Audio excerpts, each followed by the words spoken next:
বিটিআৰৰ উন্নয়নৰ ফোফলা স্বৰূপ পানেৰীবাসী ৰাইজে গাঁঠিৰ ধন ভাঙি নিৰ্মাণ কৰিলে পথ। উন্নয়নৰ ঢাক ঢোল বজাই বিটিআৰ দখল কৰা UPPL বিজেপি মিত্ৰজোঁট চৰকাৰৰ উন্নয়নৰ প্ৰকৃত ছবি।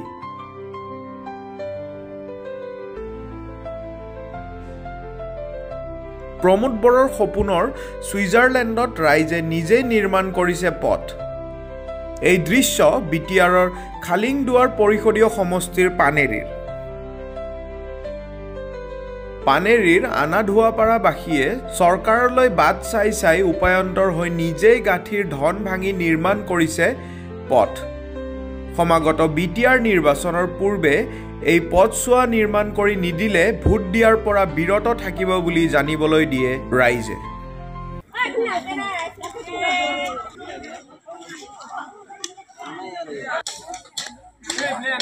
হয়, আমি চৰকাৰক এইটো আহ্বান কৰিছো যাতে আমাৰ এই ৰাস্তাটো যাতে চৰকাৰে আমাক ঠিক কৰি দিয়ে, কাৰণ আমাৰ বহুতো অসুবিধা হয়। কাৰণ যিহেতু আমি এই পথটোৱেদি আমি অন্তিম সংস্কাৰ কৰিবলগীয়া হয়। এই পথটো হৈছে আমাৰ মূল ঘাইপথ, গতিকে সকলো ৰাইজে আমাৰ এই পথটোদি অহা যোৱা কৰিবলগীয়া হয়, য'ত নেকি আমি আমাৰ অন্তিম সংস্কাৰৰ কাৰ্য সম্পন্ন কৰা হয়। গতিকে যিহেতু আমি এই পথটো তাইলৈকে যিহেতু যোৱাই হয়, গতিকে আমাৰ এই পথটোত বহুত অসুবিধা আছে। কাৰণ এখন আমাৰ এম্বুলেন্স এখন আহিবৰ কাৰণে আমাৰ এই ৰাস্তাটো মানে সক্ষম নহয়, কাৰণ আমাৰ তাতে কালভাৰটো গোটেই সৰু আৰু ৰাস্তাটো মানে বাৰিষা হলে আমি অহা যোৱা কৰিবৰ কাৰণে বহুতো আমি অসুবিধাৰ সন্মুখীন হওঁ। ইয়ে আমি জনাও যে চৰকাৰৰ ওচৰত অনুৰোধ যাতে আমাৰ এই ৰাস্তাটো, এই ঘাইপথটো যাতে অকণমান ভাল ধৰণৰ উন্নত মানৰ যদি CC ব্লকে হওক বা পিছে হওক এনেকে ব্যৱস্থা যদি আমাক কৰি দিয়ে, নিশ্চয় আমি চৰকাৰক আমি গোটেই গঞা ৰাইজে আমি সুখী হ'ম। গতিকে আমি সেইটোৱে হয় আমি জনাইছিলো, কিন্তু তেওঁলোকো মানে প্ৰতিটো ইলেকশ্যনৰ আগে আগে আমাক প্ৰতিশ্ৰুতিয়ে দি থাকে, কিন্তু আমাৰ একো উন্নতি কৰা নাই তেওঁলোকে। গতিকে আমি বিচাৰো, গতিকে আমাৰ এই পথটো যাতে ধুনীয়াকৈ আমাক ৰাইজে অহা যোৱা কৰিবৰ কাৰণে যাতে সুবিধা কৰি দিয়ে, আমি সেইখিনিয়ে ৰাইজে আমি বিচাৰিছো। এই চৰকাৰখনে চাওক, এই চৰকাৰখনে কৈছিলে, বিটিআৰ প্ৰধানে কৈছিলে যে যেতিয়া নিৰ্বাচনৰ আগতে তেওঁলোকে কৈছিলে যে বিটিআৰৰ মানুহে ছুইজাৰলেণ্ডলৈ যাব নালাগে। তেওঁলোকে কৈছিলে বিটিআৰত আহিলে ছুইজাৰলেণ্ডৰ নিচিনা পৰিৱেশ দেখিব। গতিকে এই চৰকাৰখন বিটিআৰ চৰকাৰক আমি আহ্বান জনাওঁ, এই ওদালগুৰি জিলা আনাধপাৰা গাঁৱত আহক, তেওঁলোকে আহি নিজে ছুইজাৰলেণ্ডৰ নিচিনা পৰিৱেশ দেখিব। আপোনালোকে অসমবাসী ৰাইজে দেখক।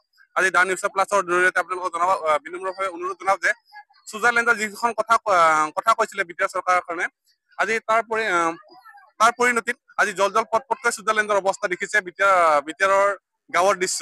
গতিকে আমি বিটিআৰ প্ৰধানক এইটোৱে অনুৰোধ জনাওঁ যে আমাৰ এই ওদালগুৰি জিলা আনাধপাৰা গাঁৱৰ যি পথছোৱা আছে, সেই পথছোৱা যেনে উন্নতি পলমে পকীকৰণ কৰি দিয়ে। আমি চৰকাৰক এইটোৱে আমি আহ্বান জনাওঁ। আৰু এই পথছোৱাৰ জৰিয়তে 3খন গাঁৱৰ মানুহে ইয়াতে অহা যোৱা কৰে, কাৰণ এইফালে এখন খেলপথাৰ আছে, খেলপথাৰখন খেলিব যাবলৈ অসুবিধা হয় ল'ৰা ছোৱালীসমূহৰ। আৰু যেতিয়া স্কুলৰ বাৰিষাৰ সময়ত আহে, স্কুলৰ ল'ৰা ছোৱালী যাবলৈ বহুতো অসুবিধাৰ সন্মুখীন হ'বলগীয়া হয় তেওঁলোকে। আৰু কেতিয়াবা ছাত্ৰ ছাত্ৰীয়ে এই বোকাৰ ফলত স্কুল যাবলৈও নোৱাৰে। কেতিয়াবা এই ৰাস্তাৰ পথেৰে যেতিয়া খোজকাঢ়ি গৈ থাকে, তেতিয়া ইয়াতে যেতিয়া বাগৰি পৰে, তেতিয়া আৰু স্কুলত যোৱা তেওঁলোকে বন্ধ হৈ পৰে। গতিকে আমি চৰকাৰক এইটোৱে আহ্বান জনাওঁ যে আগৰ চৰকাৰখনে BTC চৰকাৰে যি কৰিলে ক'লে, কাৰণ যিখন BTC চৰকাৰক আমি বিদায় দি আমি বিটিআৰ চৰকাৰ গঠন কৰিছিলো বা বিটিআৰ চৰকাৰ আমি আদৰি লৈছিলো। গতিকে বিটিআৰ চৰকাৰে যাতে এই ৰাস্তাটো যাতে ভাল কৰি দিয়ে, কাৰণ আমি অতি বিশ্বাসেৰে আমি বিটিআৰ চৰকাৰক আমি ভোট প্ৰদান কৰিছিলো।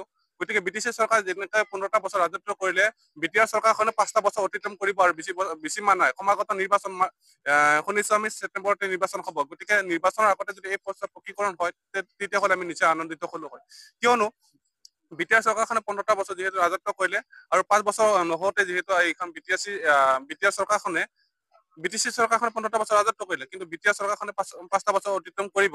গতিকে এই চৰকাৰখনে যদি তেওঁলোকে যদি এনেকুৱা ধৰণৰ কথা কৈ থাকে যে ছুইজাৰলেণ্ডৰ কথা কৈ থাকে, তেতিয়াহ'লে কিন্তু এই ছুইজাৰলেণ্ড কিন্তু এনেকুৱাই হৈ থাকিব। বিটিআৰ ছুইজাৰলেণ্ড কিন্তু এনেকুৱা ছুইজাৰলেণ্ডৰ অৱস্থা পথছোৱা বোকা ৰাস্তাৰে ভৰপূৰ হৈ থাকিব। গতিকে এয়া বিটিআৰ চৰকাৰক আমি অনুৰোধ জনাওঁ যে এই বিটিআৰ চৰকাৰে যাতে এই ৰাস্তাটো সোনকালে পকীকৰণ কৰি দিয়ে। গতিকে তেতিয়াহ'লে আমি এই গাঁওখনৰ ৰাইজে নহয় যদি ভোট প্ৰদান কৰিবলগীয়া হয়, তেতিয়াহ'লে ৰাস্তাটো যদি পকীকৰণ দিয়ে, তেতিয়াহে আমি এইখন গাঁৱৰ ৰাইজে ভোট প্ৰদান কৰিব। যদি ৰাস্তাটো যদি নিৰ্বাচনৰ আগত পকীকৰণ কৰি নিদিয়ে, তেতিয়াহ'লে এইখন গাঁৱৰ ৰাইজে ভোট প্ৰদানৰ পৰা বিৰত